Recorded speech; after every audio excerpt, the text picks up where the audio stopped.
Welcome to Kenton's videos. Enjoy the video. In this video, I will explain how to apply for a work permit after graduation. First, confirm your eligibility, which often depends on your academic program and immigration status. Next, collect all required documents, including your passport, visa, and official academic records. Be sure to check specific deadlines for your application type to avoid delays.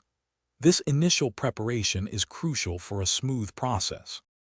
Once eligible, you'll complete the official application form, ensuring all sections are filled out precisely. You will also need to pay the application fee, which is often around $410. After completing the form and payment, submit your entire application package to the designated government agency. Double-check all details before submission to prevent any processing issues. After submitting your application, the next step is to patiently await its processing.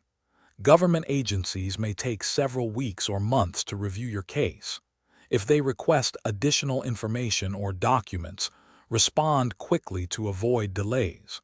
Once approved, you will receive your official work permit document, allowing you to begin employment legally. Upon receiving your work permit, it's vital to adhere to all its conditions and regulations to maintain your legal status. This includes understanding any restrictions on employment type or duration. Remember to report any changes in your employment or residential address to the relevant authorities promptly. Also, check the description for a link to those fantastic leak-proof meal prep containers and other great deals. Staying informed ensures your continued compliance. Thanks for watching. Consider subscribing if we helped you.